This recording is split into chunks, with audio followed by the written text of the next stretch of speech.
Joining us right now, Wisconsin Congressman Sean Duffy. Congressman, good to have you on the program. Thanks for joining us. Your reaction to this situation so far? Obviously, it's devastating. Great message from our government. Get the heck out of the way.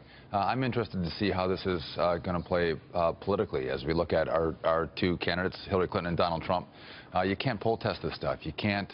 You can't look at your advisors. This is your gut reaction to how people are doing in harm's way. And if they respond presidential as opposed to political, I think you're going to see a real benefit in the polls. What does government need to do to ensure that we've got the goods to deal with something like this in the future? I mean, when I look back, I know that you were one of the 67 House of Representatives who voted against Hurricane Sandy funding.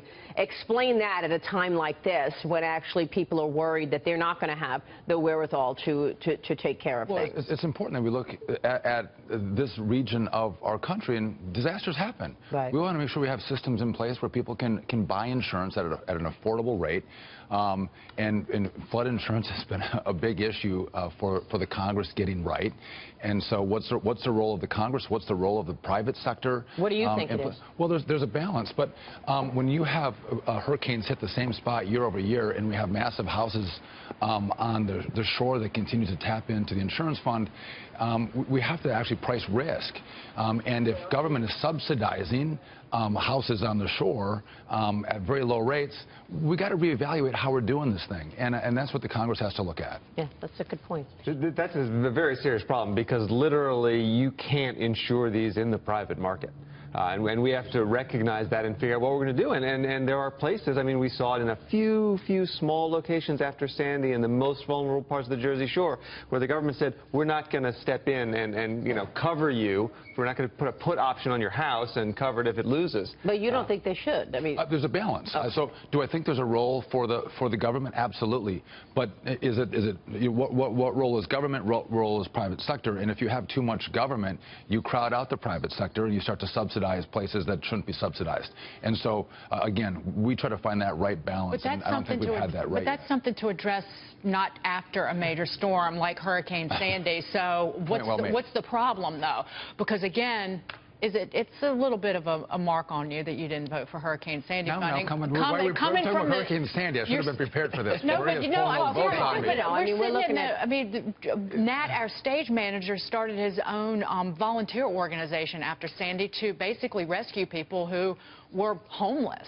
So it's a very personal issue for the people here. There were several votes that came up. I voted for some and not for others, and I'm going to the cobwebs in my memory on what those issues were. But no doubt when people are in harm's way, we're going to step in and help them. But you make a great point. This is not the time to start making public policy. When the skies are clear and our minds are clear, that's the time you step in and start to look at how do these programs work, how do they look, and if we don't have systems in place where we can handle these kind of disasters, and instead we haven't prepared and now we need massive government bailouts because we weren't prepared for the disaster, that's the wrong approach.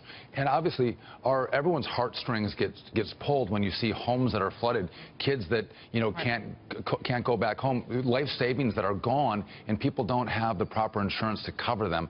That's a huge problem, and obviously we're going to step in and be helpful.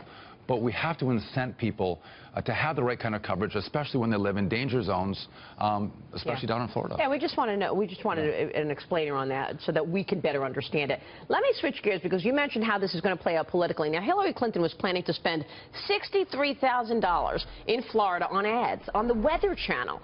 Clinton is now delaying those plans after being accused of exploiting hurricane fears.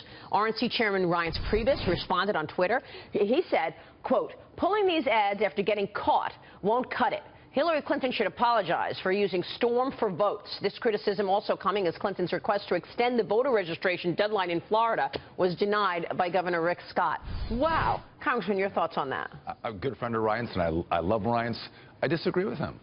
People are watching the Weather Channel. Now, it depends the kind of ad you put on. I mean, if you're just going to do a bash Trump ad or a different kind of Hillary Clinton ad that she's done with the little girls, I think that's not appropriate. But if you're going to do an ad talking about sending a message of get into safety, evacuate, and you have a little Hillary Clinton tag on the end of it, I think that would work and work well. So you don't look like you're exploiting the crisis. Was that her plan, though? though, to say that she was going to be like, everybody be safe, like, I'm Hillary Clinton, I care about you. We knew, right? I mean, I don't know what she was going to put on there. Yeah.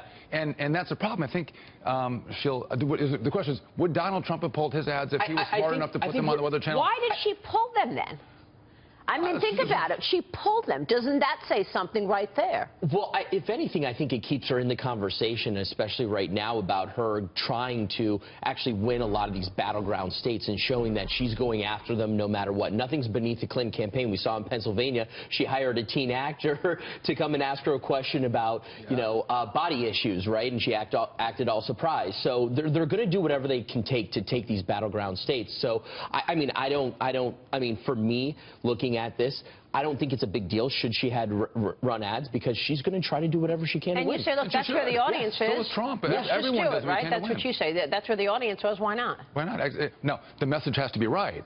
But if she didn't even get there, she got some pressure and she pulled them, and maybe she poll tested it and said, well, this won't work well, so I better get out. I think people like bold action, and if you're going to be on the Weather Channel where everyone's watching with a great message on the storm and safety and security, and I'm Hillary Clinton and I care about you. Well, here's what it is. You're already dealing with a hurricane. Last thing you want to do is hear Hillary Clinton's voice on the TV. One quick thing. Watch this. Great point. Watch them make a huge stink, though, about Rick, the governor of Florida, not extending that voter registration deadline beyond the Tuesday, the 11th of October. But they're going to make a huge deal. What do you think's behind that, Dakin? I think that Governor Scott, you know what, it might be political, but it might be just simply, I'm worried about protecting the people of my state. Y'all have had plenty of time to register voters. Back off. It might just be a message of, like, priorities in addition to it being a political message. Which makes sense. Yeah. But they might make it political now that right. They're going to keep talking about it. That's right. For sure. Even though they've had incredible voter registration another campaign Republican in Florida. who's trying to disenfranchise voters, they'll send that message, try to activate their base. But again, I think Governor Scott's trying to protect his people right now. Well, we know with Debbie Wasserman Schultz, anything's possible, and she's running for re-election, so I'm sure she's going to make sure get out the votes happening. I'm sure she is.